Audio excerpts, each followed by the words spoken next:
गायत्री अपनी कच्ची रसोई में मिट्टी का चूल्हा लगाकर रोटियां सेक रही थी। बगल में चटाई बिछी हुई थी जहां कुंदन प्रकाश केदार खा रहे माँ, थे। इस बार तो तुमने कितना बढ़िया घी बनाया है, खाते ही मुंह में घुल गया। बेटा, दही जमाने और घी मक्खन निकालने में तेरी माँ बिल्कुल पक्की दुधाइन है। जब मैं तेरी माँ को पहली बार देखने गया था ना, तो ऐसा ही देसी खान पान बनाकर खिलाया था। बस यही देखकर मैंने तेरी माँ को चुन लिया, ताकि तेरी माँ से चूल्हे की नरम नरम रोटी बनवा कर खा पाऊँ। बस बस ज्यादा मक्खन मत लगाइए, रोटी खाइए, ठंडी हो जाएगी। आज दही भी ज्यादा जमा रखिए, अच्छे से पेट भर कर खाना। जहाँ एक तरफ गरीब गायत्री की पुराने जमाने की रसोई में से तड़के सुबह सुबह ताजे खाने की खुश, वहीं पड़ोसन राजरानी के नए जमाने की पकी रसोई में कुछ भी नहीं पका था। राजरानी, और कितना टाइम लगेगा नाश्ता बनाने में? 10 बजे की इम्पोर्टेंट डील रखी है ऑफिस में। अजी बना रही हूँ नाश्ता, क्यों किचकिच कर रहे हो? ये सुबह सुबह नाश्ता बनाना मुझे बड़ा झमेला लगता है। राजरानी ने नाश्ता बनाने का बोल तो दिया होता, लेकिन अभी तक उसने डिसाइड नहीं किया होता है कि क्या बनाना है। जहाँ उसके नए जमाने की फैसिलिटी वाली रसोई में fridge, chimney, microwave, bread machine, mixer machine, juicer machine, pressure cooker जैसे अनेकों उपकरण खाना पकाने के लिए मौजूद थे। जल्दी से चाय और पोहा बना देती हूँ, पर पोहा बनाने के लिए चूड़ा पानी में भिगोना पड़ेगा, फिर मूंगफली, ड्राई फ्रूट भूनना पड़ेगा, फिर उसे पकाओ।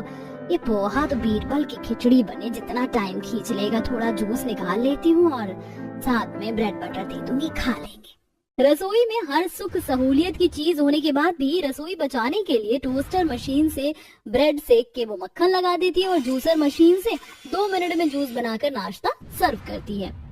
ये लो गर्मा गर्म हेल्दी हेल्दी नाश्ता हाजिर है, खा लो फटाफट से। ब्रेड मक्खन देखकर दोनों शक्ल बना लेते हैं। राजरानी, तुम्हारा ये ब्रेड बटर अब डेली का हो गया है। कभी ब्रेकफास्ट में कुछ अच्छा बना लिया करो, बस ये निपटाने वाला नाश्ता बनाकर फॉर्मेलिटी पूरी करती हो। अपनी पड़ोसन गायत्री बहन को देख लो, कच्ची मिट्टी की रसोइया, फिर भी इतना जायकेदार स्वादिष्ट खाना बनाती है कि महक सीधे नाक में आती है।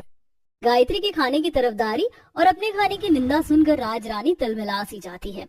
देखो जी, उस गंवार पड़ोसन से तो मेरी तुलना मत ही करो। आए दिन गोबर से आंगन लीपती है और उसी कच्चे आंगन में पकाना परोसना खाना करती है। उनको तो देखकर ही घिन चढ़ जाती है। मगर माँ, गायत्री आंटी की कच्ची मिट्टी वाली रसोई में कुछ भी पकता है तो कितनी दमदार खुशबू आती है। इतना ही बढ़िया खाना पकाती है तो जाकर उसकी रसोई में से ही क्यों नहीं खा लेते? मुझे भी खाना पकाने से छुटकारा मिलेगा और तुम दोनों बाप बेटे की मनसा भी पूरी हो जाएगी।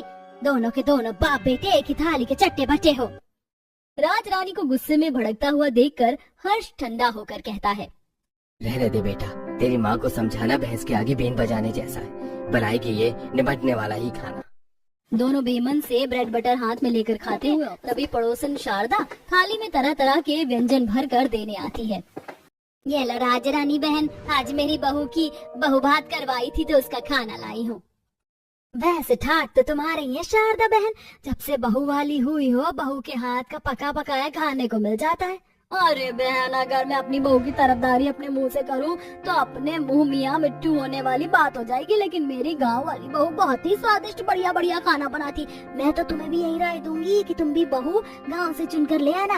वो गांव की लड़की काम काजी और मीठे आचरण की होती है, वरना शहर की लड़कियों से तो बस भर भर के मेकअप करवा लो और टेढ़ा मेढ़ा मुंह बनवा कर सेल्फी खिंचवा लो। बाकी खाना बनाने में तो उनका हाथ इतना कच्चा होता है कि 4 रिश्तेदार मेहमान आ जाए तो उनके आगे नाक कट जाए। शारदा बहन, शहर की लड़की खराब नहीं होती, बस खुले विचारों की होती। और मुझे तो अपने नितिन के लिए ऐसी लड़की की तलाश है जो मॉडर्न खुले विचारों वाली हो, ताकि मेरे परिवार से मेल खाए। जमाना बदल रहा है, तुम भी नए जमाने के साथ चलना सीखो। क्योंकि राजरानी मॉडर्न मिजाज वाली थी तो वहीं गायत्री को पुराने जमाने से जुड़ाव था और वो ऐसे ही बहू ढूंढ रही थी जो कि सर्वगुण संपन्न परिवार को जोड़कर चले। समय बीतता है और गायत्री अपने बड़े बेटे कुंदन का रिश्ता गांव की कुमकुम से तय करती है। दूसरी तरफ राजरानी, नहीं पंडित जी, इनमें से किसी भी लड़की की जोड़ी मेरे नितिन के साथ नहीं जचेगी। पर भाग्यवान, इन लड़कियों में क्या खराबी है जो तुमने सबके फोटो छांट दी? कितनी अदब से पहनावा पहना है। अरे जिनके पहनावे से ही संस्कार झलक रहे हैं वो अच्छे परिवार से होंगे। अजी, मुझे संस्कार का क्या अचार डालना है? मेरी बहू पहनावे और शक्ल सूरत से मॉडर्न और खाना बनाने में माहिर होनी चाहिए, जिसके आगे मेरी ओल्ड फैशन पड़ोसन की बहू पानी लगे। बहन जी, ऐसी एक लड़की की तस्वीर मेरे पास आई तो है, देख लीजिए, शायद आपको पसंद पड़ जाए। पंडित जी मॉडर्न गौरी की तस्वीर राज रानी को दिखाते हैं। बहन जी, लड़की होटल में शेफ की नौकरी करती है। पंडित जी मुझे ये लड़की जच गई है, आप बात बढ़ाइए। और हाँ, शादी की जो तारीख आपने गायत्री के बेटे की निकाली है, वही तारीख में मेरे नितिन का मुहूर्त निकालना। गायत्री के देखा देखी राज रानी शादी के लिए सेम डेट को चुनती है, जहाँ कुछ ही दिनों बाद शादी करके गायत्री के आंगन में कुमकुम लंबा सा घूंघट की उतरती है, जो साथ में मिट्टी का दहेज लाती है। वहीं गौरी बिना घूंघट के डिजाइनर लहंगे में आती है। ट्रक भरकर दहेज लाया देख पड़ोसन आंखें जमा कर देखने लगती हैं। देख रही है शशिकला बहन, इस राज रानी की बहू को तो खूब सारा दहेज का सामान मिला है। अरे बहन, दहेज भर भर कर लाई है तो घमंड भी भर भर कर दिखाएगी, देख लेना तुम। और इसके लक्षण देखकर नहीं लगता कि खाना बनाएगी।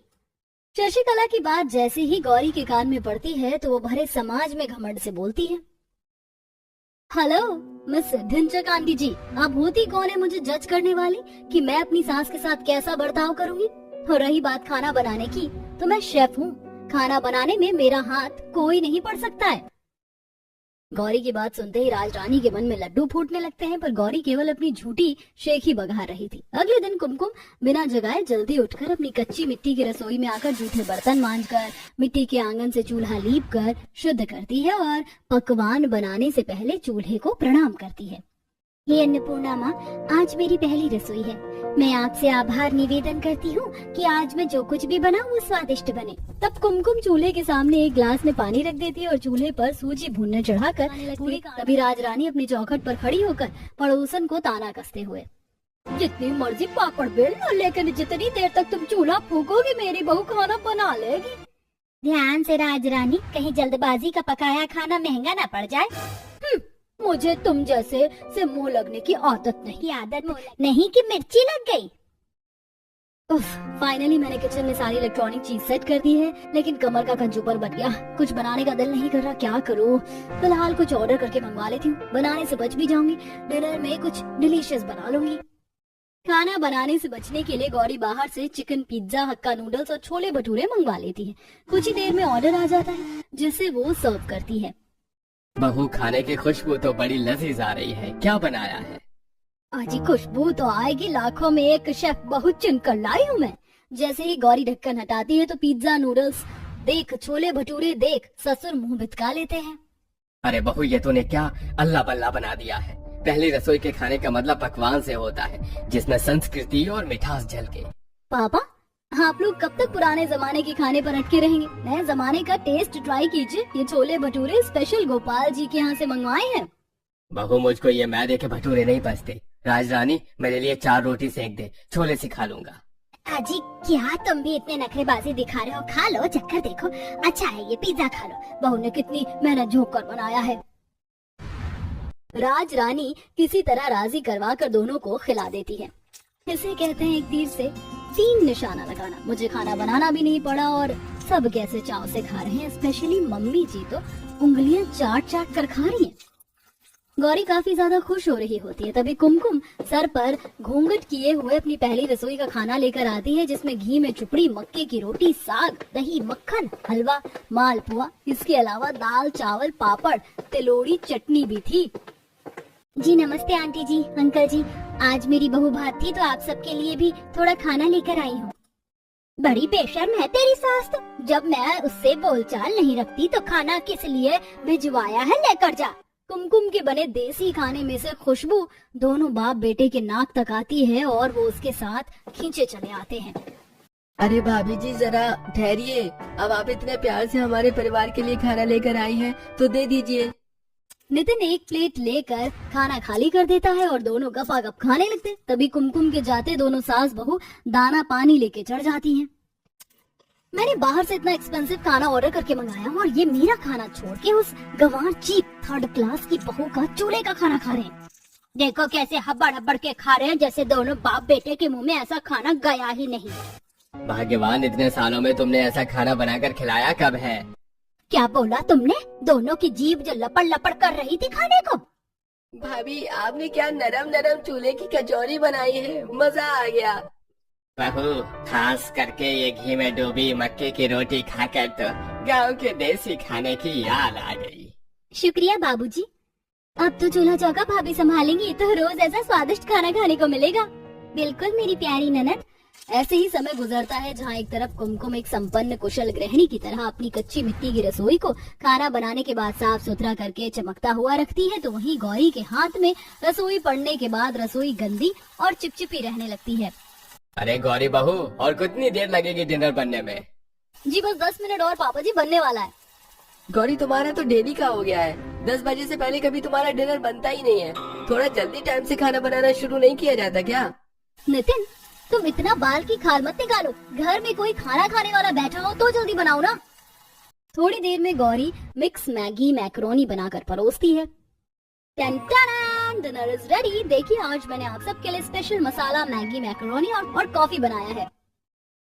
इस बार का खाना देखकर राजरानी अपने गुस्से को काबू नहीं कर पाती है। गौरी बहू, इतनी देर से तो ये बीरबल की खिचड़ी बना रही थी और ये काफी तो देखने में इतनी बकबकी सी लग रही है। पता चले इसे पीते ही मैं स्वर्ग से धार जाऊं।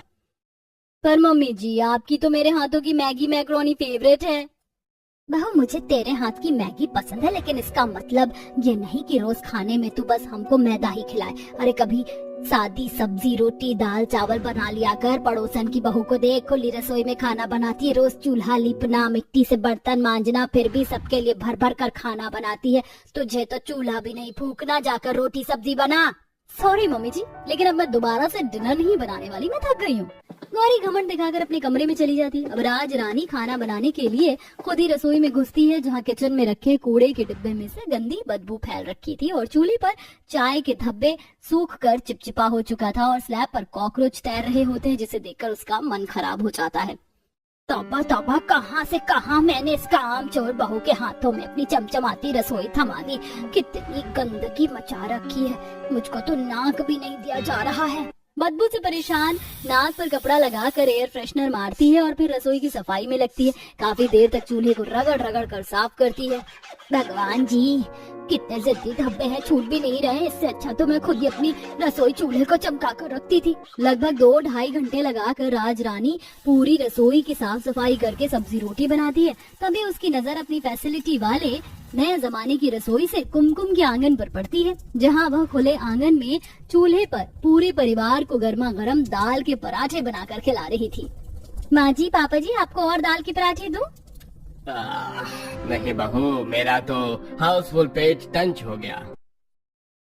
भाभी, एक दाल का पराठा मुझे देना। जी लीजिए देवर जी। अरे 10 दाल के पराठे खा गए हैं, सारे पराठे तू खा जाएगा तो कुमकुम क्या खाएगी? अजी खाने दीजिए ना, खाना कम नहीं पड़ेगा। वैसे भी मैं रात में एक्स्ट्रा खाना बनाती हूँ, क्योंकि रात के भोजन में पितरों को भी आस लगी होती है, इसीलिए सारा खाना खत्म नहीं करते। बहू, जब से मैंने रसोई तुझे दी है, मेरी रसोई में अन्नपूर्णा देवी की बरकत आ गई है। चल अब तो खा ले पराठे, मैं बना दूंगी। नहीं नहीं माँ जी, मैं बना लूंगी। वैसे भी मैं चूल्हा चौका साफ सुथरा करके लास्ट में खाऊंगी। रसोई के प्रति गायत्री की बहू में इतनी साफ सफाई और सहजता देखकर कहीं न कहीं राज रानी को अपने लिए अफसोस होता है। एक मेरी पड़ोसन की बहू है जिसने अपनी मिट्टी की रसोई को भी कितने सहेज कर रखा है, और एक मेरी बहू है जिसके लिए मैं किचन में हर चीज लगवा रखी हूँ, लेकिन फिर भी उसे कदर नहीं। इस शहरी बहू ने तो मेरे दांत खट्टे करके रख दिए। ना इसको खाना बनाने आता है और ना ही रसोई साफ रखती है। ऐसे ही समय गुजरता है। राज रानी बात बात पर कुमकुम से अपनी बहू की तुलना करती है, जिससे सास बहू में आए दिन खटपट और नोक झोंक हुआ करती। वहीं गौरी या तो ज्यादातर पास्ता मैक्रोनी मैगी जैसा निपटाने वाला खाना बना दिया करती या बाहर से ऑर्डर करके मंगवाती थी, जिसके चलते तीनों का शरीर काफी कमजोर हो जाता है और नितिन कमजोरी से चक्कर खा जाता है। डॉक्टर साहब, एकदम से मेरे नितिन को क्या हो गया था? लगता है आपके परिवार में मैदे के खाने का सेवन काफी ज्यादा है। इनका लिवर इसी वजह से काफी कमजोर हो गया है। इन्हें चूल्हे पर बना खाना खिलाइए और बाहर के खाने से बिल्कुल परहेज करना है। जी डॉक्टर साहब। डॉक्टर दवाइयाँ देकर चला जाता है। तब राज रानी बहू पर भड़क जाती है। बहू, देख लिया ना तूने, मैदा खिला खिलाकर तूने मेरे बेटे को इतना कमजोर कर दिया है कि आज वो बिस्तर में पड़ा है। इसीलिए अब से तुझको दोनों टाइम मिट्टी के चूल्हे पर खाना बनाना है और खुद से मिट्टी का चूल्हा भी तू बनाएगी। ये सुनकर गौरी चक्कर खा जाती है। पर मम्मी जी, मुझे मिट्टी का चूल्हा बनाना ही नहीं आता है, और अगर मिट्टी का चूल्हा बना भी लिया तो खाना कैसे बनाऊंगी? मैंने कभी नहीं बनाया। बहू, कोई भी ना माँ के पेट में से सीख कर नहीं आता है। तू बाहर आंगन में जा और पड़ोसन की बहू को देख, उसने कैसे चूल्हा बना रखा है, वैसे ही बना। इस 2 कौड़ी की गवार के चलते मुझे भी गेहूं के साथ साथ घुन की तरह पिसना पड़ रहा है। गुस्से में चिढ़कर गौरी बाहर आंगन में आती है और गमले से मिट्टी लेकर चूल्हा बनाना शुरू करती है, लेकिन बार बार उसका चूल्हा टूट जाता है, जिसे देखते हुए ललिता आंगन में से खिल्ली उड़ाती है। कुमकुम भाभी, वो देखिए हमारी पड़ोसन आंटी की मॉडर्न बहू अपनी फैसिलिटी वाली रसोई छोड़कर मिट्टी का चूल्हा बना रही है, पर बन नहीं रहा, नाच न जाने आंगन टेढ़ा। ललिता, इस तरह किसी का मजाक उड़ाना अच्छी बात नहीं होती, हमें उसकी मदद करनी चाहिए। कुमकुम गौरी से चूल्हा ना बनते देखकर उसकी मदद करवाने के लिए आती है और चूल्हा बनाती है। गौरी, इस भुरभुरी मिट्टी से चूल्हा बनाओगी तो नहीं बनेगा। मिट्टी का चूल्हा काली मिट्टी से अच्छा बैठता है और टिकता भी है। पर मुझे तो मिट्टी की बिल्कुल परख नहीं है, कहाँ मिलेगी ये काली मिट्टी? मेरे आंगन में काली मिट्टी रखी हुई है, मैं लाती हूँ। ललिता अपने आंगन में से सूखी मिट्टी लाकर देती है, जिससे कुमकुम गौरी को मिट्टी गूंथना सिखाती है और चूल्हा बनवाती है। लो, बन गया तुम्हारा मिट्टी का चूल्हा। अब जैसे ही थोड़ी देर में चूल्हा सूख जाएगा तो तुम खाना बना सकती हो इस पर। इतना बोलकर कुमकुम जाने लगती, तभी गौरी नमाखों से उसे रोक लेती है। लेकिन मुझे मिट्टी का चूल्हा जलाने नहीं आता और खाना बनाने भी नहीं आता, क्या तुम मुझे सिखाओगी? मैं भी तुम्हारी तरह अच्छा खाना बनाकर अपने ससुराल वालों का दिल जीतना चाहती हूँ। मम्मी जी, पापा जी, नितिन सब मुझसे गुस्सा हैं। गौरी के चेहरे पर अपने पिछले बर्ताव के लिए पछतावा और खाना बनाना सीखने की चाहत साफ साफ दिखाई दे रही थी। तब कुमकुम प्यार से कहती है, हाँ, मैं जरूर तुम्हें सिखाऊंगी। गौरी, वैसे भी देसी खान पान और मिट्टी की रसोई की तुलना मॉडर्न रसोई कभी नहीं कर सकती। तुमने बिल्कुल सही कहा। कुमकुम गौरी को हाथ से आटा गूंथना सिखाती है, चूल्हे में आंच जलाना, रोटी बनाना सिखाती है, जिसमें लगभग उसको 1 हफ्ते का समय लगता है। लेकिन 1 हफ्ते के अंदर गौरी मिट्टी के चूल्हे पर खाना बनाने में माहिर हो जाती है और पहली बार अपने ससुराल वालों के लिए तरह तरह के देसी खाना बनाकर खिलाती है, जैसे कि मक्के की रोटी, सरसों का साग, दही, बूंदी का रायता और सिलबट्टे की चटनी भी बनाती है, जिसे खाकर तीनों भर भर कर उसकी तारीफ करते हैं। गौरी, तुमने बहुत ही स्वादिष्ट खाना बनाया है, मजा आ गया। जल्दी से ठीक हो जाओ नितिन जी। बहू, इस बार तूने खाना बनाने के लिए सीखने में चाहत दिखाई, इसलिए तेरा हाथ खाना बनाने में कितनी अच्छी तरह से जम गया। जा कुमकुम बहू के परिवार वालों को खाना दे के आ। गौरी खुशी से थाली में खाना सजाकर कुमकुम के परिवार वालों को देने जाती है। अब दोनों परिवार में बोलचाल हो जाती है।